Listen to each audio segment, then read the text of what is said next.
Welcome to this lecture as part of the CCOVI lecture series. It's with my distinct pleasure today to introduce Dr. Kevin Kerr. Dr. Kerr is principal consultant and founder of KCMS, Applied Research and Consulting, and he's also a CCOVI professional affiliate and research associate.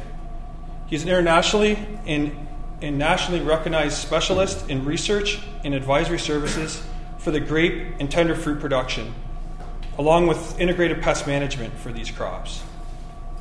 Dr. Kerr has delivered many seminars and presentations across Canada, the US, and internationally, including Australia, China, and New Zealand.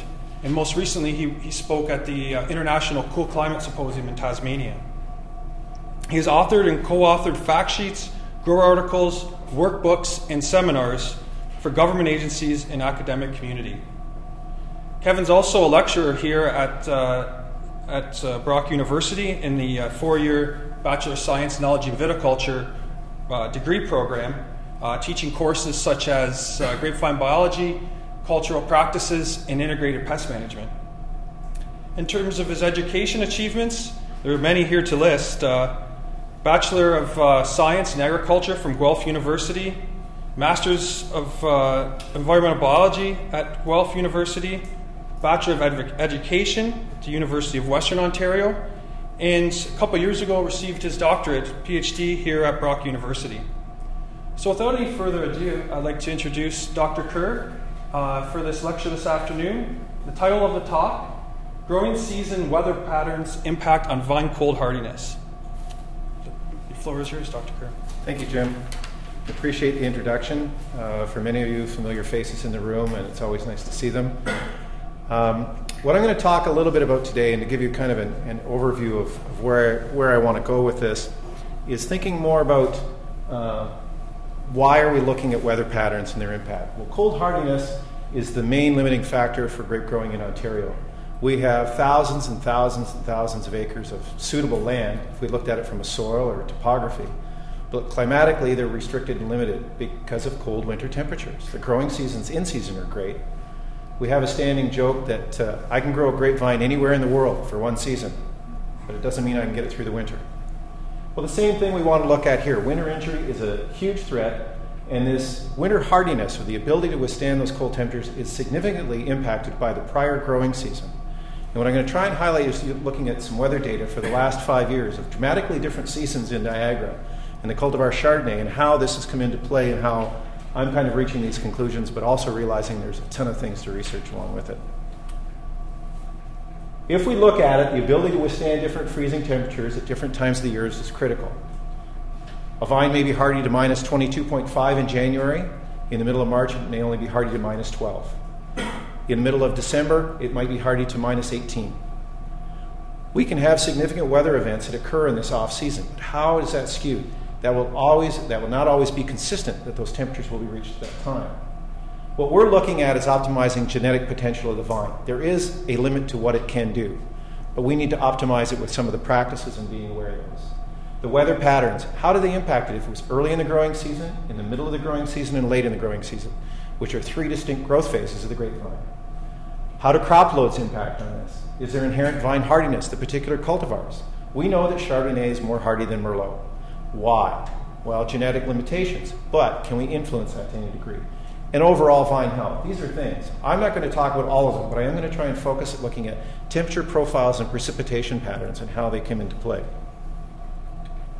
Understanding acclamation, it's the physiology to respond to an environmental change. It's really what it is. It's the vine getting ready for winter, is the acclamation process that we refer to. The key thing to remember and where people get caught is how a vine acclimates. Vine acclimation always begins at the base of the shoot and progresses to the tip. Keeping that in mind, that's what allows us, because very late in the season, many people will see grapevines growing actively. The tips are still bright green, and we'll get a very hard frost. And we'll say, well, oh, that's it, the vine stopped growing. Yes, it stopped. But the buds at the base of that shoot are already hardy to minus 8 to minus 10, even though it's still in the current growing season, because the vine is already triggered and started to shift into gear. And it comes into important factors.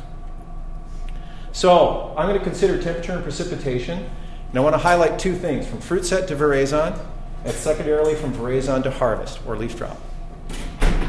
Most people, when I talk to them, they remember 3 years of weather, but they're not consecutive years. If you ask them, they will tell you the weather pattern of their best year, their worst year, and last year. But they have no idea what the long-term trends really are. They listen to the weather stations and say, oh, this is what's happening, but they really don't look at it in a big pattern.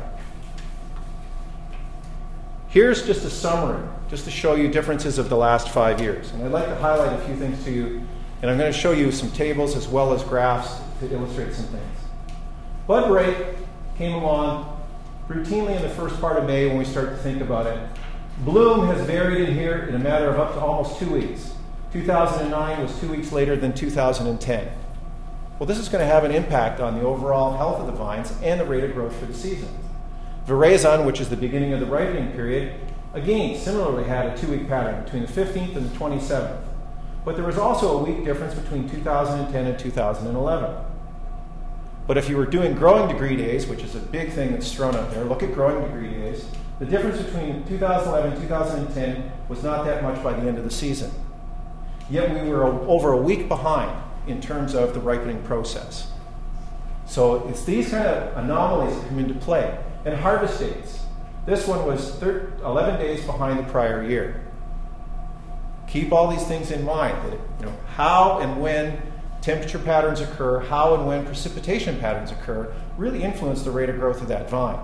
So at the end, you can have gross numbers that look good. You need to look at the bits and pieces that add up to make up those gross numbers at the end.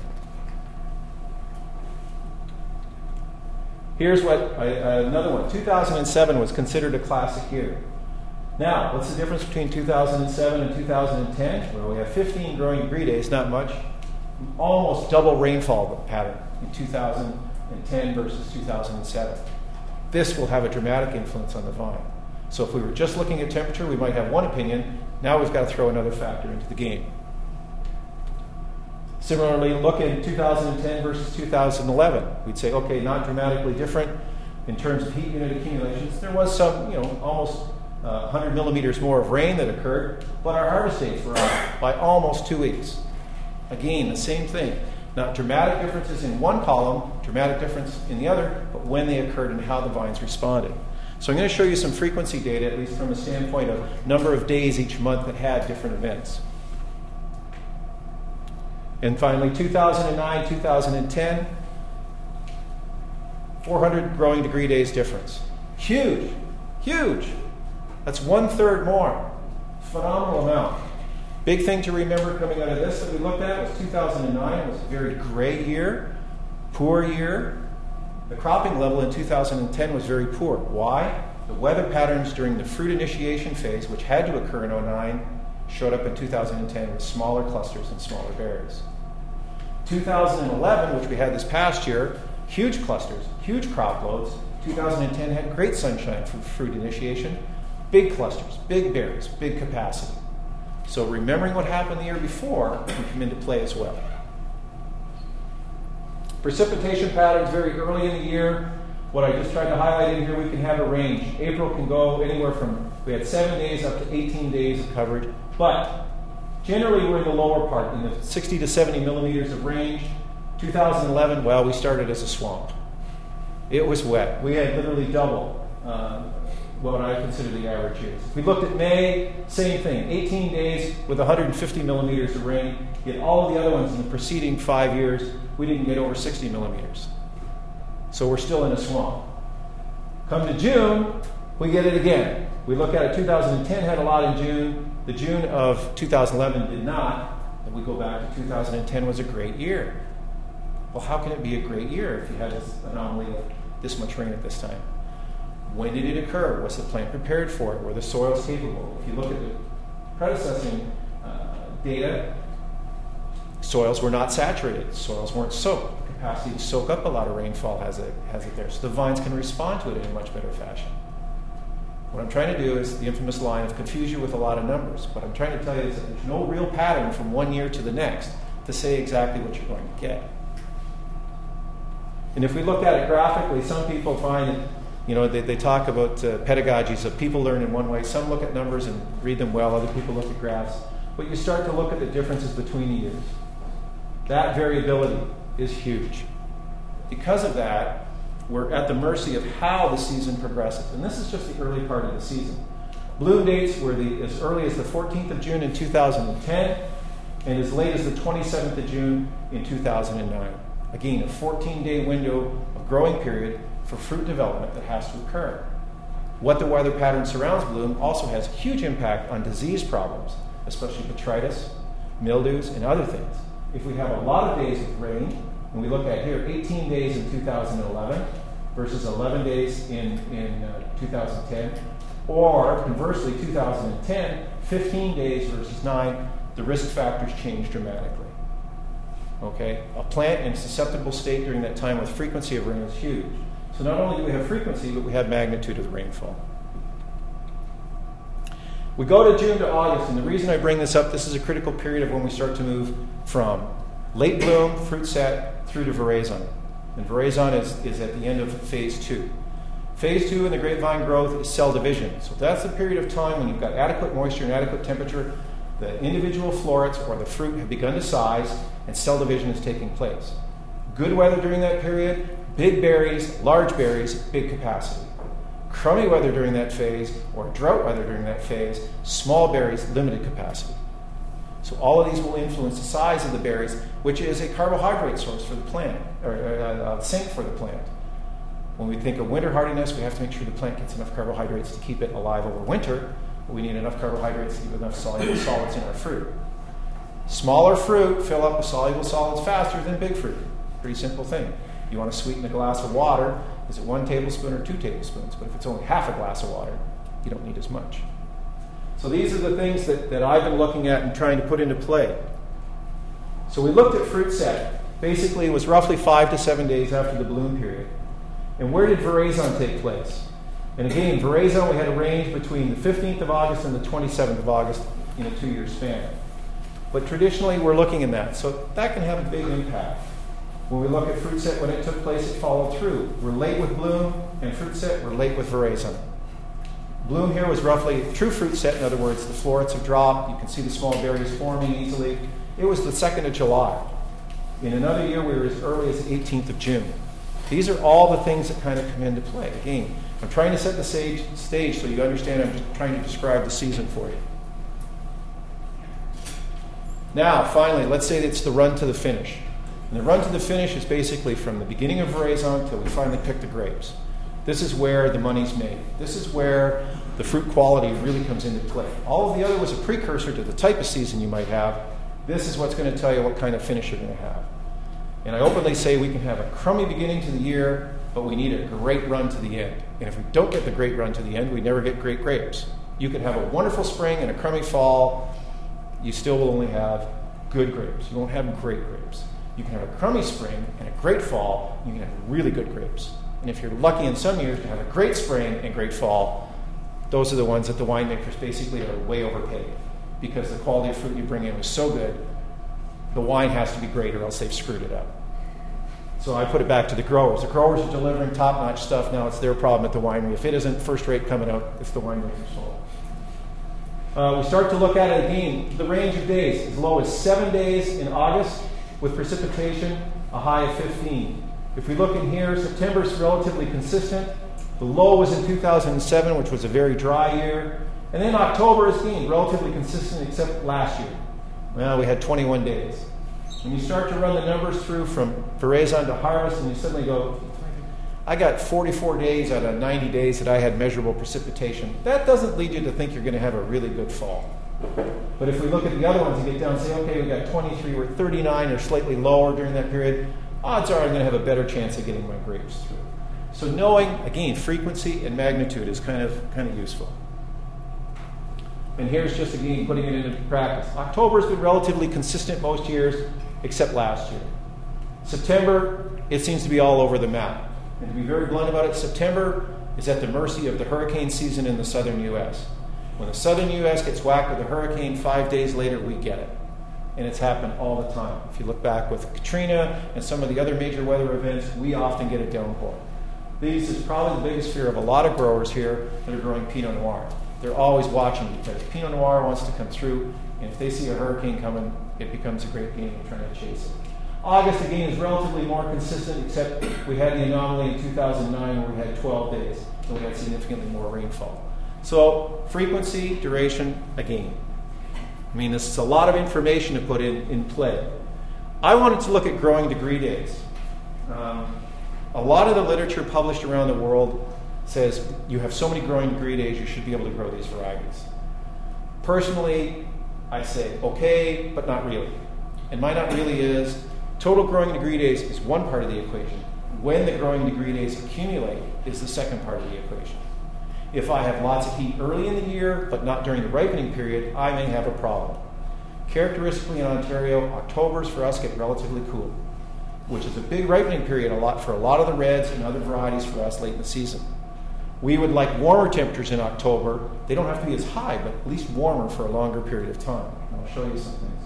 So I just quickly went through and wanted to look at how many days did we get above 20 degrees Celsius, the idea of what was an early start, what was a late start.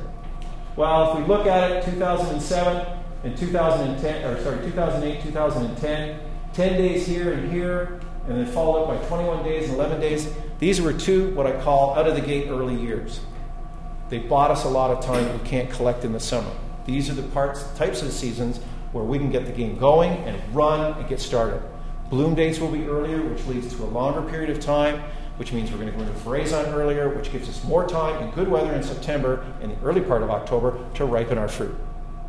So these are just kind of the things, so you had a sense of, okay, how did they come out of the gate? What's really unusual is that it looks like an every other year phenomenon. You know, if you start to go, well, 2008 and 2010, we had a lot of temperature accumulate. Oh, we should get out of the gate quickly, so based on that, 2012 should be an early start for us. Well, not necessarily, because in 2009, slow, but all of a sudden in May, a lot more days that were elevated relative to 2008. So there's no true consistency. We are at the mercy of the weather and the jet streams. And then looking at it graphically, it's just very quickly to put it into play that, you know, some years we get lucky and get a nice spring, and other years we don't. This is all the run-up to the fact we've gone through bud break through to bloom. If we look from bloom period, again, from fruit set around the 20th, July 2nd, the same data as before. In 2007, we had 11 days in June above 30 degrees Celsius. That's huge. The weather data I'm using is for Queenston, so this isn't the entire Niagara region. I picked one spot and tried to run with it as best I could. But in 2010, which was an incredibly early year for us, we had no days. But again, here's the catching. 306 growing degree days here versus 332. Not dramatically different for a month. So we had a lot of days that were close to 30 but didn't get there. What did that tell us? Optimum vine growth occurs at what temperatures? Generally between 24 and 28 degrees Celsius. Vines are in maximum photosynthetic activity. Once we get hotter than that, they slow down. Keep that in the back of your mind. Higher temperatures are not always better. So let's look at the optimizing of the rates. We moved to July 2009, which was the infamous year that never ended for growers. No days in July got above 30. Generally, we're in between 4 and 10. 2011 last year, 23 days at above 30 degrees temperature was recorded. And we had warm evenings, 448 degree days versus 292. Well, definitely you can tell if everything's a temperature-driven model and the plant moves forward based on temperature push, this is going to have significant impact. And finally in August, 2008 had a single day and 11 days there. We cooled off a bit in 2011, but we also had more precipitation in 2011. So they balance each other out. So over the summer, again, the same thing, looking at the number of days and where it puts it in relative heat units. Again, I was using days above 30 degrees Celsius because I wanted to look at what kind of intense heat. People remember last summer, last July, being hot and dry. But ask them about 2010, and they can't tell you. Ask them about 2009, they don't remember. Trying to look at the data and how that influenced it is important. And finally, the run to harvest.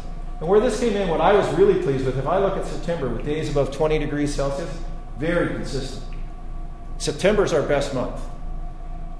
5 years going, regardless of the way the season began or went out, September still gave us relatively consistent temperature profiles.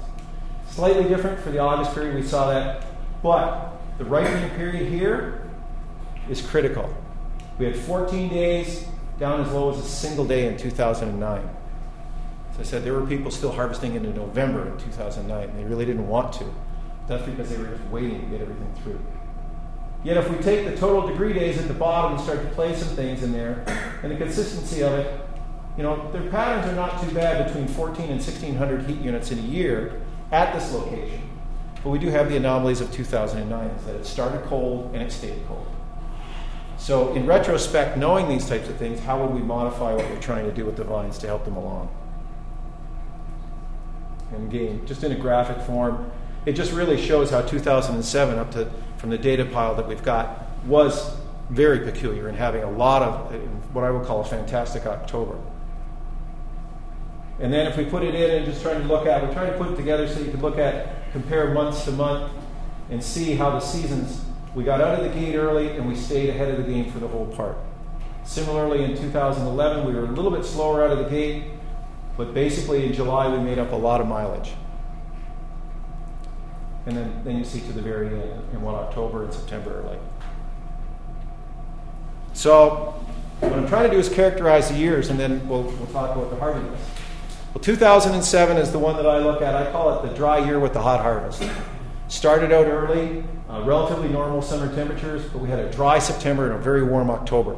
Probably what I would call every grape grower's love of their life. Don't worry about rain. I can pick when I need to. The berries are getting nice and ripe. Let's take the stuff in. Wineries are happy because there's very little problem at the end. 2008, dry through bloom, which means we had real potential for the following year, but all of a sudden it went mucky during the harvest period. It was relatively normal. It was a cooler August and a very wet September. Again, that was a hurricane that rolled through and deflected up our way. The people in Long Island literally had to deal with huge excessive winds and rain during that period. It was, we think we had it bad, we get rainfall. They got the tailspin of the hurricane at that point. 2009, cool all season, late long year. As I said, I jokingly called it the never-ending harvest. It started and it stopped, and it started and it stopped, and it seemed to go forever. In fact, if I remember correctly, some growers were still harvesting grapes after the 15th of November when they were supposed to be paid for their grapes for the year and everything's supposed to be done.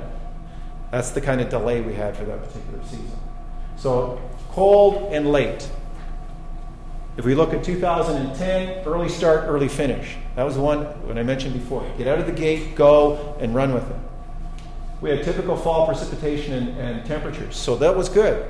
Average temperatures at that point we will live with, especially when we get away early. If we can get out of the gate early, then an average fall comes into play. If we get out of the gate late, we better have a crackerjack summer and fall, or else we're going to really be cooked. And that's where 2011 was the spin back for us. 2011 was wet in April, wet in May, wet even to the early part of June. Mildew was a problem. There was a lot of serious issues out there. Yet, all of a sudden, July and August saved our bacon. The temperature patterns turned around. We got into optimum photosynthetic activity, and then we moved along in through September and October. The high rain events, that's what created the havoc this past year. It seemed like we never could get a chance to get enough of the harvest off before it seemed to start to rain again. In fact, I know some of the wineries, they were giving up at some point, just saying, go ahead, harvest. We can't wait to get everything bone dry again, just because they wouldn't get their fruit. So, again, this is how I summarized. I wanted to look at it and said, okay, the critical part that you want to take a look at in terms of vine hardiness, this tells me the type of season that I'm likely to have in leading up. Are my vines in a good condition going in? But fruit set to veraison to harvest is a critical pattern. And where I look at was what were the temperatures through this period and what were the rainfall. A dry September, a wet September with an average October. Vines acclimate in a very interesting fashion. They do it by drying themselves. They actually take the xylem vessels that are inside the plant and start getting rid of water. And the way it does it is that it concentrates basically the materials that are left behind. The analogy I'll use is that if you have a glass of water that's absolutely pure, it will freeze at zero. If I start throwing things in it, little bits and tidbits, it will lower that freezing point. Well, the same thing happens with the grapevines. But how about if I throw these little tidbits in and then I evaporate 3/4 of the water away from it? What happens? I'm left with a more concentration solution, which will have a much lower freezing point. So a grapevine survives in two ways. One, by this way of basically creating a very concentrated solution, as well as hormones and other materials that I'll call plant antifreeze that accumulate in the tissue to help allow it to survive the winter. But those are all critically influenced by the rate of growth in the fall and the way the plant acclimates in the fall. So you keep these in mind now. So what are we doing? Well, at COVI, and as well as what I've been doing along with Jim and others, we're looking at differential thermal analysis, because what we want to measure is how hardy do the vines actually get. So if we think about the season before, how it might influence, we might have some sense of how hardy it will get and when. So what we do is we put it out through VineAlert. So how does it work? And for those of you that haven't done it or are doing it, students and others, we have our wonderful magical freezer, and we take buds, cut them up, place them on individual cells. Those cells are actually the temperatures recorded, and we put them into a freezer and let it do its job, and then we look at the data that comes out.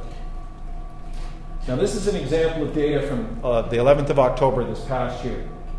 This first spike is an indication of freezing, but that's external moisture, external from the cells. So we don't worry about it. The cell will not die from that. However, we start to look through here and we see these little spikes. And we see 1, 2, 3, 4, 5. Each one of those buds that have been put in that chamber, that little cell, has frozen. What does this tell us? Well, we have a range of temperatures from roughly about minus 11.5 to about minus 13.5. Well, again, another valuable piece of information. Every bud is not identical, so we need to think about that. But we can at least identify that that bud has frozen, that the meristem has died, the primary bud is dead. So I can tell a grower, and Jim and others can tell them that around the 11th of October, these vines are already hardy to about minus 12. Well, it has to fit. The plant has to get ready for winter. If it waited until leaf drop, the first frost would kill everything. So it has to be accumulating solutes inside its tissue to be hardier so that even at 0 or minus 2 or minus 4, the bud doesn't die. Otherwise, all our plants would die in the area. So they're actually much hardier earlier than we think. And it's important to remember that, because when we look at acclimation and deacclimation, these rates are highly influenced by the weather patterns. Using Chardonnay as my example, I looked at 2008. On the 11th, on October 20th, they were minus 11, minus 8.5, minus 15, and minus 11.9. Huge range, depending on the season. So what you want to take a look at, 2010, early out of the gate, early to finish. So it was much hardier earlier. 2009, the wet year, the slow year, the never-ending harvest, very wet, very low degree of hardiness in October. 2008, a more moderate year. This is more characteristically what we should see at minus 11.9. So right away we can look at the thermal profiles. We can also look at the moisture profiles and say, what are we getting out of this? The really interesting part to put into play here, and Jim and I have been looking at this and scratching our heads, but if we look in January, the maximum hardiness levels we reach are fairly consistent for this variety, even though the season before may not have been as good. They still come down to this optimum hardiness. So in the middle of winter, we're actually still in pretty good shape. What has the other side of this equation, though, is that they don't necessarily come out of this dormancy at the same rate. And that's the other fly that comes into this thing. So we said, okay, how are they going in? How are they going to come out? And how is that going to be influenced? Here's a chart just trying to show the different years. Very messy, but Chardonnay is relatively consistent, don't you think? At least we go in, we start at different ranges, but they all seem to crowd around to reach that hardiness level at a fairly consistent point. This lime green one is where we are in 2012 right now. I asked Ryan, and he actually put in the latest data for me, so we're trying to get up as much as we can. This is to the middle of February. If you notice, we really didn't get a swing down at this point. Why? Because the overall hardiness later in the season, hardiness of the plant and dormancy of the plant is maintained by external environment. So if we were really, really cold outside, it would probably drop down a little bit lower. But the fact that we've had this really bizarre, balmy winter, we didn't get really extreme cold temperatures, but we've had cold enough temperatures to keep it there, but not push us to those absolute levels. And that's really my explanation at this point for what we're seeing. But I'm past the fear factor because we're past the temperatures at this point where they've really, really dropped. What will happen, though, is when we start to look at deacclimation. Here's deacclimation rates. And what I mean by that is Once we remove the external control on the plant, which is the temperature outside of holding it, saying, don't grow, don't grow. Because we know, literally by the 1st of February, if we took a grapevine and suddenly put it into a greenhouse in wonderful weather, it will grow. It's the external dormancy that we have to consider. And that's where we are right at this point. So we're trying to hope for slightly cooler weather to hold us back, to slow the rate. But if we look at what happened, so in 2009, 2010, the 2009 growing season, remember, it was really, really an ugly year. Look at how fast it came out of dormancy. It moved much faster than happened in, the 2009, 2008, 2009. Apologize for that. 09, right here, very slow coming out at this point. 2009, 2010, early start, early season, very quickly came out. So the plant was ready. That early jump, very early of thermally, pushed the plant to move in very quickly. So what does that mean? We have to look at our risk factors for winter damage really in Ontario in February, but it's going to be the last 2 weeks of March that are the highest risk phase for us. Because we can still get a significant winter storm and get temperatures into the minus 12, minus 14 range that can occur. We can get a spike and still result in injury. If we're slow to come out, then we've got a better situation happening. That means we're hardier for a longer period of time. But we have to look at it from a risk. Slower out of the gate, we need a much better fall. Faster out of the gate, we have a little more margin of error in terms of fruit quality. So somebody asked and said, well, what about Merlot as another variety? You saw all the Chardonnay data. Merlot is less hardy. It's inherently less hardy. Even at the maximum levels, we still only get to about minus 20. These are balanced vines, VSP, two-arm pruned, balanced, thinned, everything. So they're well maintained. When we look at the rates of acclimation, they're slightly different. Part of that is skewed a bit because of where we start when we look at the very end. But again, we know, regardless of the season, we could still get down into what I call fairly good levels of hardiness. If I took this data to Virginia, they would laugh at me. The environment has a huge influence. In Virginia, their optimum hardy levels for Merlot, same clone, same rootstock, similar soil type, grown the same fashion, in Virginia will be 4 to 5 degrees Celsius higher. They will only be hardy to minus 16, minus 17. Tony Wolff has shown this data. So the environment has a huge influence. What's critical to know is we are actually pushing the limit because we take our buds, put them into the freezers, and we can tell you exactly where we are. I can't take these vines to Sudbury and suddenly get minus 30 out of it. Just doesn't happen. But it looks like the minus 22, minus 23 range is pretty much the optimum, or the limits of where we can push to.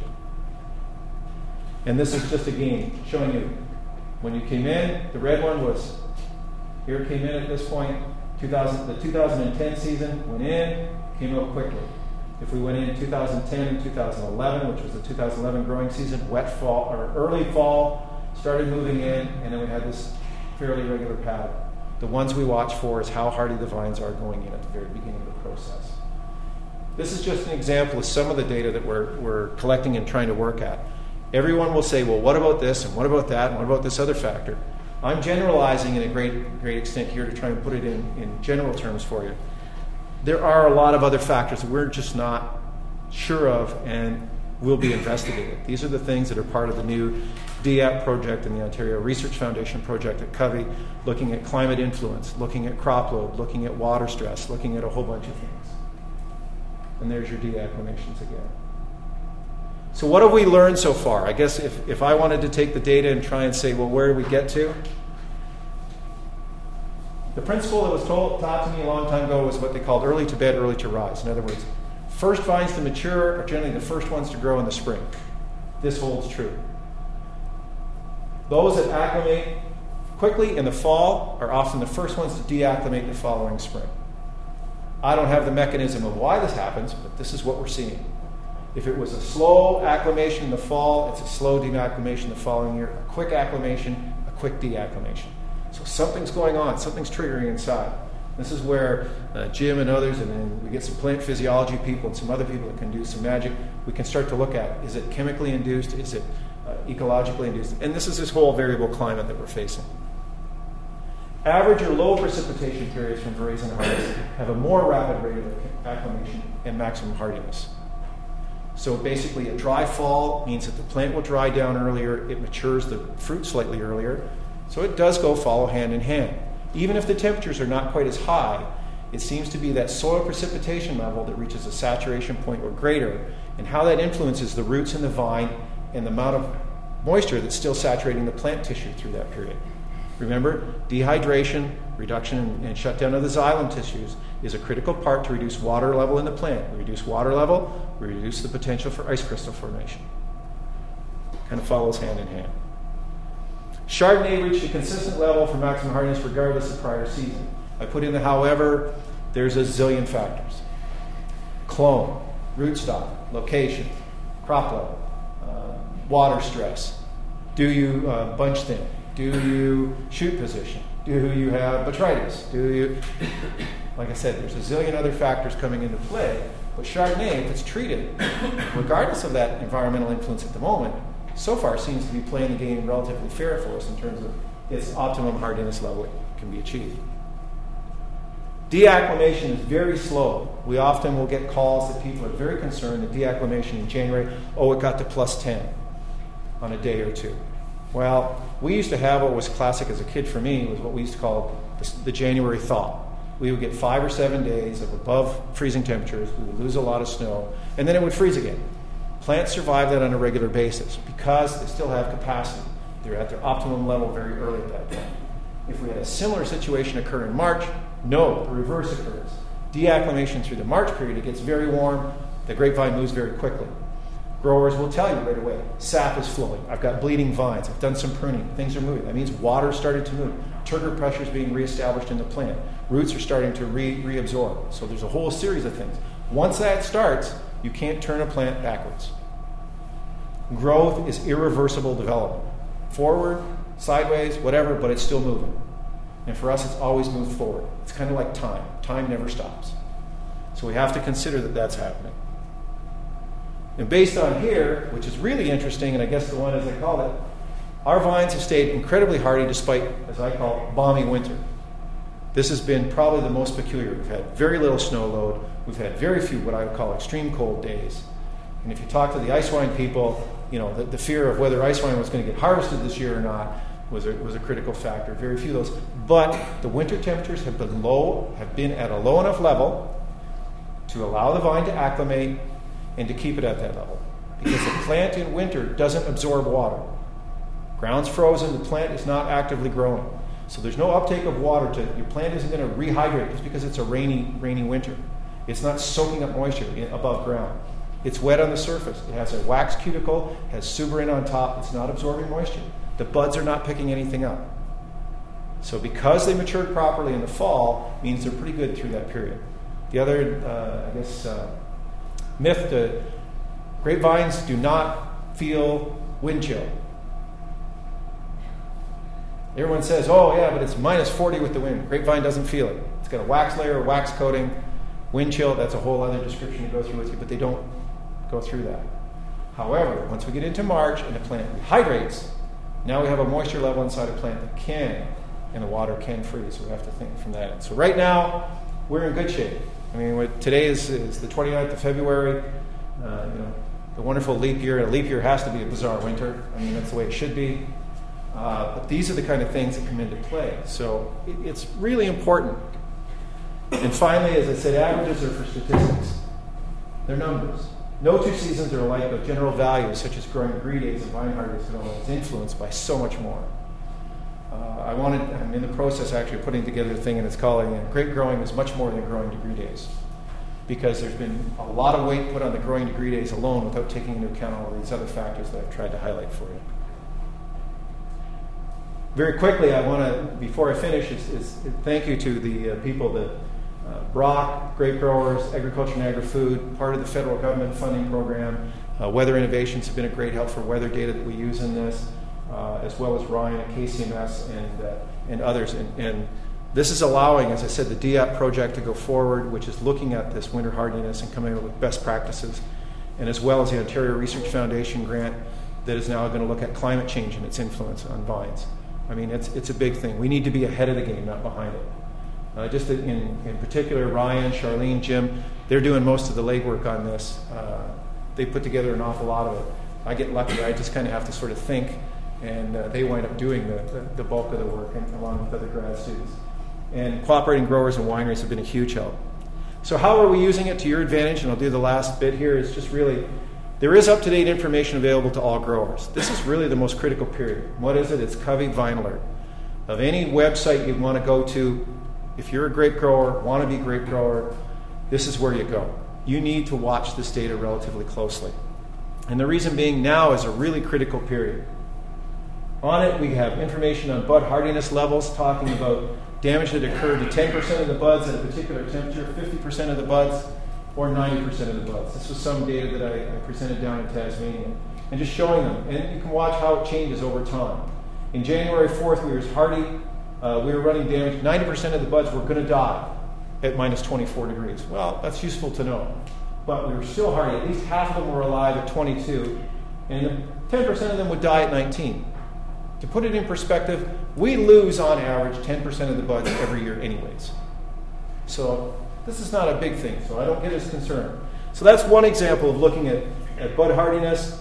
You can also take a look at pulling up data, and Jim's done a good job with growers with this, of looking at different varieties.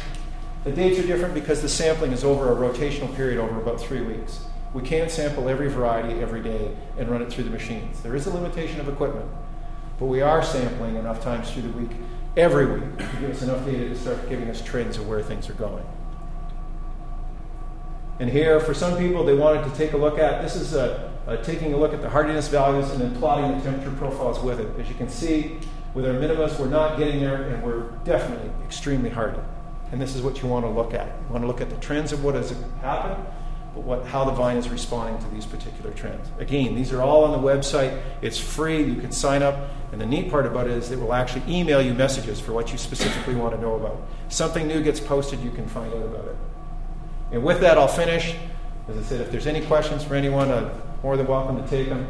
In this particular picture, as I said, this is what I call the new competitors, but I'll explain that. This is some work that I've been doing in another part of the world. Thank you. Yeah, I'm just curious about temperature grades. So during the winter, we're seeing some fairly, systems move through. Temperature will drop pretty fast, like 0.2, 0.3 degrees per minute. Kind of influence. I mean, if that happens, it's obviously at the wrong temperature, catastrophe ensues. But rapid changes in temperature have I would imagine, are very stressful for. They're stressful in terms of people. But in terms of the plant itself, not that dramatically to the point, because again, part of it comes back to the hydration level of the plant. And the fact that there's not a lot of moisture there, it's not warming and cooling at the same rate that we would, just because of skin exposure and blood flow, etc. The plant thermal changes are not as dramatic, even though the temperatures can drop that quickly. However, what is of concern to us is the temperature swings and the duration if they go down, because now you're talking about cold penetration through a static piece of tissue. But when they roll, that cuticle layer and that has a pretty good buffering effect along with the very low water levels within the tissue. So it doesn't respond quite as quickly. Now, where we would potentially be concerned is that if we had no snow load and a lot of serious cold temperatures, then we'll get a frost penetration, and then the issue is not so much on the buds, but root issues. We generally don't run into that. And if there's enough moisture in the ground, it doesn't seem to penetrate to the same degree down into that root profile. Glenn? Yeah, Kevin, were you saying that the deacclimation process that's happening right now is more dependent on last year's growing season than it is this spring's temperatures? No. What happens is last year's growing season sets us up for whether the plant's going to respond quicker to the temperatures this year relative to the prior year. But it's still based a lot on the spring's temperature. Oh, it's very much so. If we have a cool spring, it's no big deal. But if you had a plant that acclimated very quickly and you have a fast spring, the plant will deacclimate very quickly and start growing very quickly. Okay. But if it went into the fall with a very slow acclimation and a very warm spring, it doesn't deacclimate quite as quickly. You see, it's the first part of the equation. It's where you're starting the curve upwards comes into play. So that's why I'm saying last year with the early harvests, Like really, we had conventional harvest dates, we had a lot of heat units. Plants they didn't go in quite as quickly, but they're going to come out at a reasonable rate this spring based on the trends that we're seeing. So as I said, I hang more my hat on what I call the risk factor is the March temperature profiles and what we're likely to experience. Now, what I mean by warm temperatures, and to put this in perspective, grapevine threshold for development generally is considered roughly around, even in Australia, some of the data was showing about 7.5 to 7.8 Celsius was kind of their trigger point. Okay. We know, though, that water movement in the plant will occur right around 5 degrees Celsius. When your ambient air temperatures hit 5, the tissue, we can get sap flow. And we've seen that routinely, and you've run into it in growing grapes when you're doing pruning. If it was 15 degrees, it moves really fast. So 5 degrees, virtually nothing's going to happen. 8 or 9 degrees, this is normal occurrence. This is our normal spring. When we get 15, 16 for prolonged periods of time, deacclimation goes very quickly because it's escalating that plant and saying, get ready for spring. And it's also tied into day length and a bunch of other things, humidity levels, but that thermal profile really does a lot to do it. And open ground, a sunny day in open ground will warm that ground, which can get some radiative movements and other things that are going on. You've got a dark trunk, lots of sun, warm temperatures, the plant's going to warm up.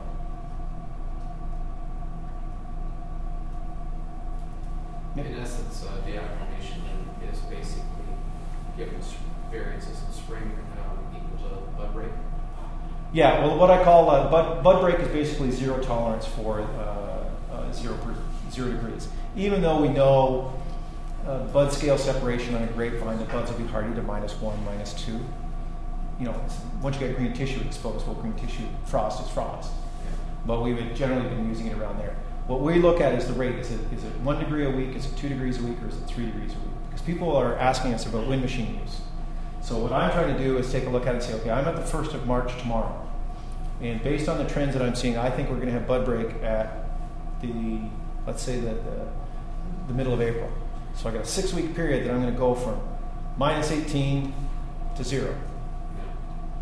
That's 3 degrees a week. So I have to be thinking of if it was a linear relationship, but it isn't.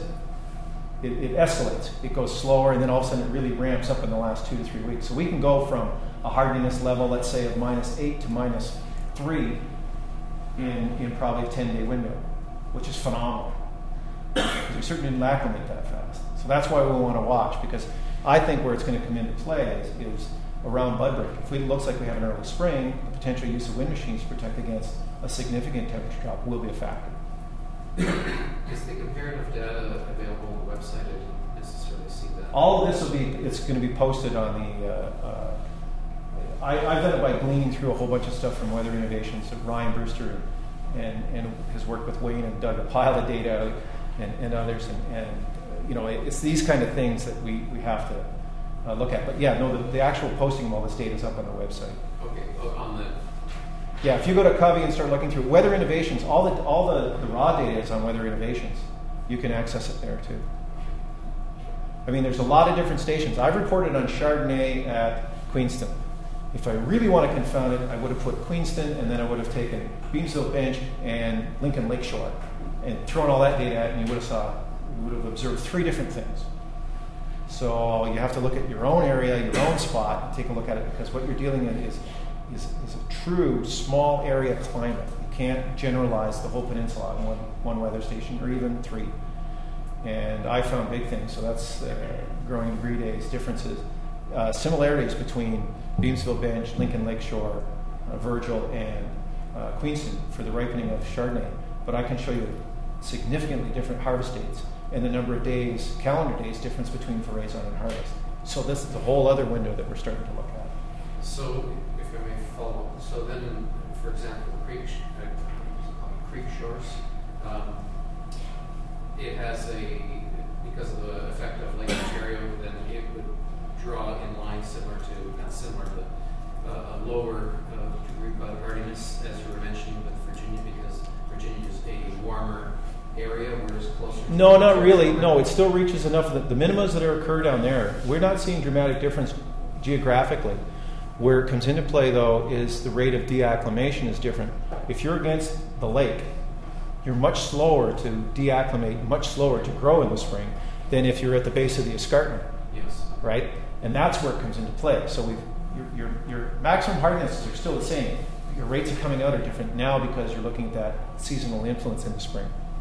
And that's a big part to play. That's why the flatlands, as I call them, in Niagara-on-the-Lake will be different than would be the basic Queenston, which will be different from the shore hills. Fabian Gagne asked, have you observed an effect on hardiness with leaving fruits on the vine in terms of ice wine? Have we looked at an effect of hardiness based on leaving the fruit on for ice wine? There hasn't, well, I'm not sure. Jim been looking more at things like that and probably could. Jim, do you want to answer that one, please? Yeah. I'll talk a bit about that when I discuss, have my lecture on March 28th for some of the crop level and harvest date studies that we're doing. It can, and part of it, what you're looking at is the overall growth of the vine itself and how it properly matures. In a what we probably call a long season, my supposition is going to be it's not going to be as dramatic as if we have a short season, because we're looking at carbohydrates that have to accumulate, and if it's a short season, you don't have any extra to survive with, and that's a big part. Okay. Yep. Just a little follow-up on that. So you've got a dehydration of the grapes for ice wine grapes during the fall time over a period of time.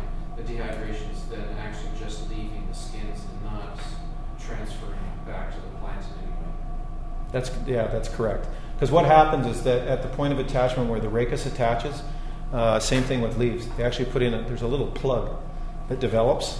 Yes. And so there's no water movement from the plant to the fruit, but there's also no reverse flow. There's a little bit. There's some minor stuff done by Marcus Keller and some others, but not enough. It's not rehydrating the plant by sucking it out of the fruit. We've had one field growing for about 15 years with doing ice wine Riesling. We haven't seen it, but we really don't have a comparative factor other than a portion of the field. Yep. And a big thing comes back for ice wine and observationally over a number of years is crop balance. Everything comes back to a balanced vine is in the best shape to give you the best hardiness. If you push the crop too far, then you're going to lead yourself to a problem, quote, drain the tank too much.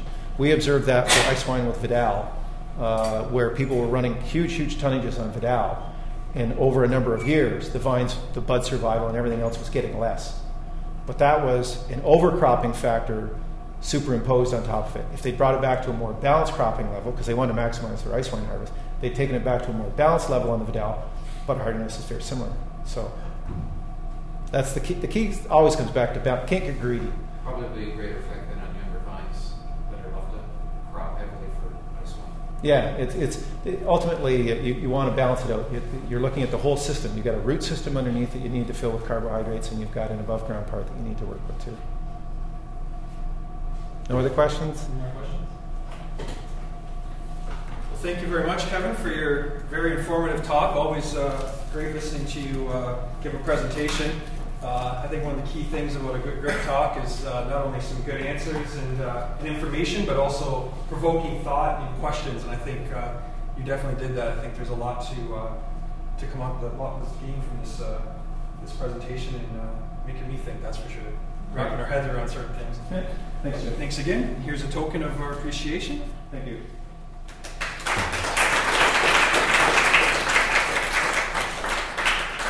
So next week we have another lecture, and it's going to be Dr. Vincenzo De Luca from here at Professor of Biological Sciences at Brock University, and his topic is ice wine grapes are biochemically active between September and harvest.